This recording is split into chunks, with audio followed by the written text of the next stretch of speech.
So hello guys, welcome to my channel the anime house. आज मैं आपको anime explain करूंगा रिवेंजर्स, जो एक एक्शन फिक्शनल एनिमे है और ये एनिमे 2023 में रिलीज हुआ था। उसकी IMDb रेटिंग 6.6 है। करते हैं तो इस एनिमे की स्टार्टिंग में हम इन तीनों को दिखाते हैं जो अंधेरे में एक रास्ते की ओर जा रहे थे, और जैसे ही वो जा रहे थे अचानक उनके सामने एक आदमी आ जाता है। इसके पूरे ब्लैक कपड़े पहन रखे थे और उसने चेहरा ढक रखा था और उसने खतरनाक तलवार हाथ में रखी थी। तो उसके हाथ में तलवार देख के ये तीनों भी तलवार निकाल रहे थे, पर वो आदमी शांति से खड़ा था। और जो सबसे बड़ा आदमी था, जो सबसे बूढ़ा आदमी था, वो उसे देख के चौंक सा जाता है।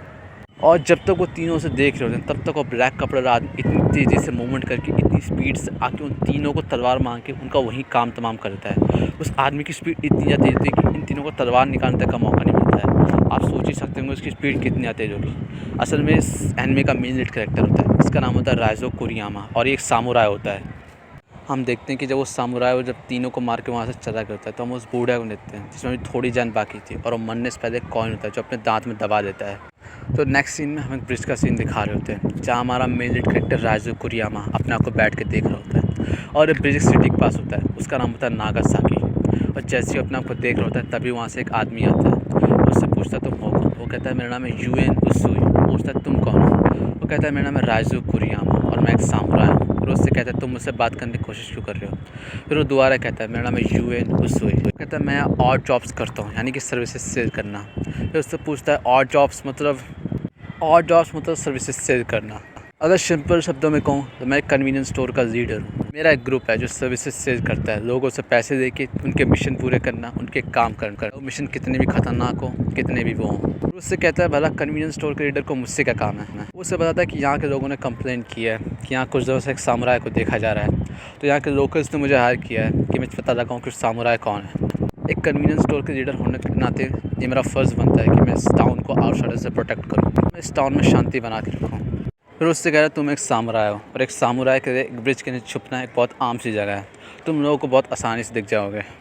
फिर वो कहता है हाँ मुझे पता है, पर मैं बहुत ज़्यादा परेशान हूँ। फिर वो कहता है एक कन्वीनियंस स्टोर के लीडर होने नाते मेरा फ़र्ज़ है कि मैं तुम्हें यहाँ से निकालूँ।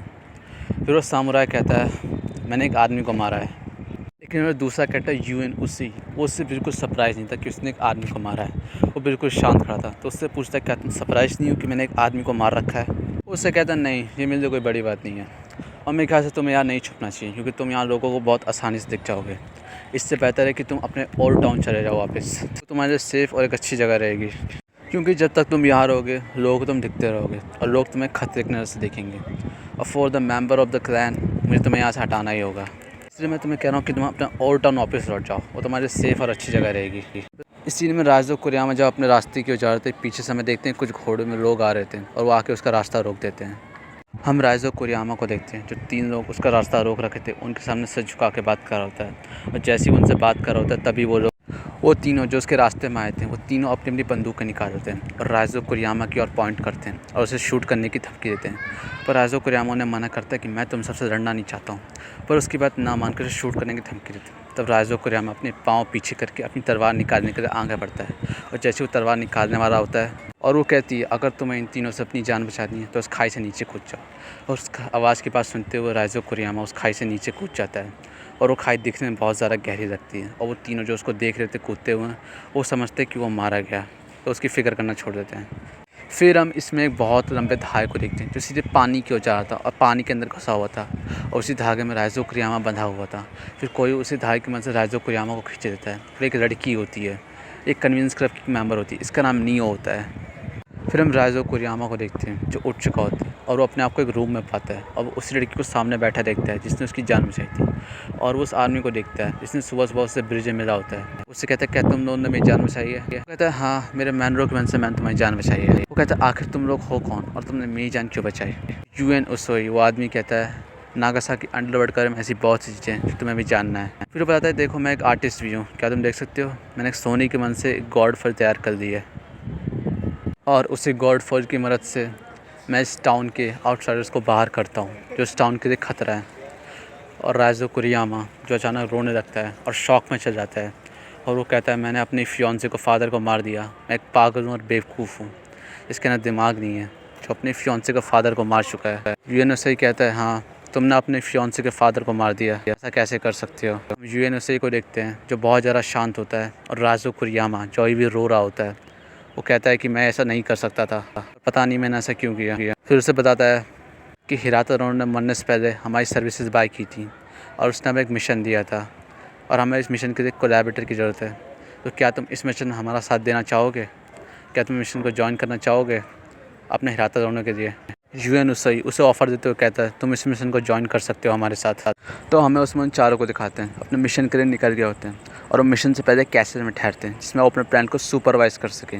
और हमें उस लड़की सीए को दिखाते हैं जो खेर रही होती है। राइजो कुरियामा और यूएन नक्शे पर बात कर रहे होते हैं और हमें इसी में एक आदमी को दिखाते हैं जो बहुत ज़्यादा अजीब हरकतें कर रहा था। उसका नाम होता है जिनकोरो आइसरिजावा और एक नागासाकी का मैजिस्ट्रेट होता है। तो यूएन कह रहा है तुम इस पर ध्यान मत दो, वो ऐसा ही हो ऐसी अजीब हरकतें करता है। तो राइजो कुरियामा यूएन की बात मान के उस पर ध्यान नहीं देता है और नक्शे पे बात करने लगता है और वो कैसे की इंटरेस्ट के नाम लगता है कि कैसे हम इस कैसे के अंदर एंटर कर सकें बिना किसी को पता चले। तो चारों उस प्लान को सुपरवाइज़ करके उस प्लान को पूरा करने के लिए निकल के होते हैं और हमें इसी कहानी में एक और सपोर्टिंग कैरेक्टर को दिखाते हैं। इसका नाम होता है टेपा मुराकामी और बताया गया कि एक डॉक्टर है और बहुत अच्छा आर्चर भी है।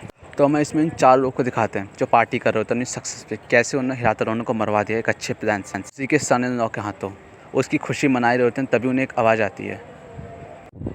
तो वो जो आदमी होता है जो अपने मालिक की बात मान के वहाँ चेक करने आया होता है तभी वो देखता है कि वहाँ चूल्हा जला हुआ है जबकि किसी ने कुछ खाने को बनवाया नहीं था। तो वो देख के काफ़ी ज़्यादा शॉक और हैरान होता है और जैसे ही वो नज़र घुमाता है वो देखता है वहाँ एक धागा बंधा हुआ है और तो वो थोड़ा उसके पास जाता है तो देखता है कि वहाँ एक आदमी बेहोश हुआ पड़ा हुआ है और वो आदमी जो उस बेहोश हुए आदमी के पास जाता है तभी हमें एक धागे को दिखाते हैं। इसमें बहुत छोटे छोटे पत्थर लगे हुए हमें दिखाते हैं कि वो धागा अचानक हरकतें करता है और उस आदमी का गला दबा देता है और उस पतंग को दिखाते हैं जो उस धागे से जुड़ी हुई धागा जो उस आदमी का गला दबा रहा होता है और हमें उसी लड़की सीईओ को दिखाते हैं जो ये सब कर रही होती है और उसके चेहरे में बिल्कुल भी बेरादरी नहीं थी। और उस ओनर के 2 आदमी जो होते हैं जो वहाँ चेक करने आए होते हैं तभी सामने से जिनकोरो आइसरिजावा आता है और वो निकले से कुछ पत्थर एक आदमी को मार के उसका वही काम तमाम कर देता है। दूसरा आदमी वहीं खड़ा होता है जो डर गया होता है काफ़ी।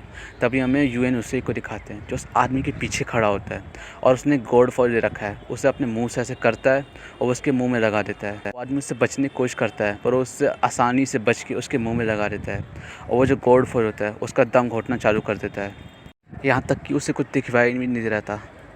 हमें यूएन को दिखाते हैं जो अपनी शर्ट उतार के गॉड को प्रे कर रहा होता है और वो जो आदमी इसके मुंह में गॉड फॉइल लगी थी वो दम घुटने के कारण आसपास तलवार रहा होता है और आखिर में गॉड फॉइल उसका दम घुट के उसे वही मार देती है और जैसे ही वो मरता है गॉड फॉइल उसके मुंह से फट जाती है। हमें उस आदमी को दिखाते हैं जो उन चारों का ओनर होता है।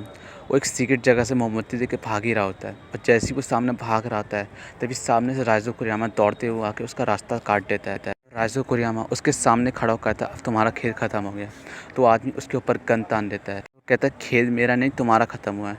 तभी राइजो कुरियामा फिर से स्पीड से तलवार चला के उसका वही काम तमाम कर देता है, चिल्लाता है और उसकी स्पीड इतनी तेज़ होती है कि वो देख भी नहीं पाता है, उसे गोली चलाने का मौका तक नहीं मिलता और एक झटके में राइजो कुरियामा उसको तलवार मार के उसको बीच से काट के उसका वही काम तमाम कर देता है। आदमी मरते समय इतना ज़्यादा पागल हो चुका था, उसकी इतनी बुरी मौत हुई थी, पूरा खून बाहर निकल आया। हम उन चारों को दिखाते हैं जो राइजो कुरियामा को मारते हुए देख लेते हैं और वो बात करते हैं इसने क्या किया, इसने हमारा टारगेट छीन लिया। और जिनकोरो आइसरिजावा कहता है ये हमारा टारगेट था, उसने इसे छीन कैसे दिया, ये हमारे ऑर्गेनाइजेशन चैपल के नियम के खिलाफ है। यूएन उसे कुछ बोलता नहीं है और डॉक्टर भी कहता है आज तक हमारा टारगेट किसी ने छीना नहीं है। हमारे भी कुछ रूल होते हैं पर यूएन उसे शांत खड़ा होता है, वो कुछ कहता नहीं है।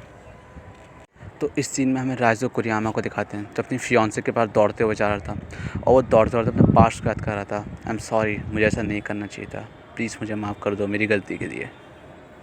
राइजो कुरियामा जब अपनी फियांसे के पास आता है तो वो देख के बहुत ज़्यादा शॉक हो जाता है। उसकी फियांसे ने अपने आप को मार लिया था, वो देख के हैरान हो जाता है। वो पूरा हक्का बक्का हो गया था कि वो इस समय क्या करे, कुछ भी समझ नहीं आता। उसके दिमाग ने काम करना बंद कर दिया था। नज़ारा उसके लिए भूलने वाला नहीं था। कोई नज़ारा देख के उसने अपनी तलवार गिरा दिया। उस कमरे को देखते हैं जो पूरा खून से लथपथ। सीन को देख के मैं खुद बहुत ज़्यादा शॉक हो गया था। तो राइजो कुरियामा अपनी फियांसे को पकड़ के चिल्लाने लगता है कि प्लीज़ वापस आ जाओ, मत जाओ मुझे छोड़ के। अपनी फियांसे का नाम चिल्लाने लगता है और इसी के साथ इस एनिमे का पहला एपिसोड खत्म हो जाता है। Thanks for watching.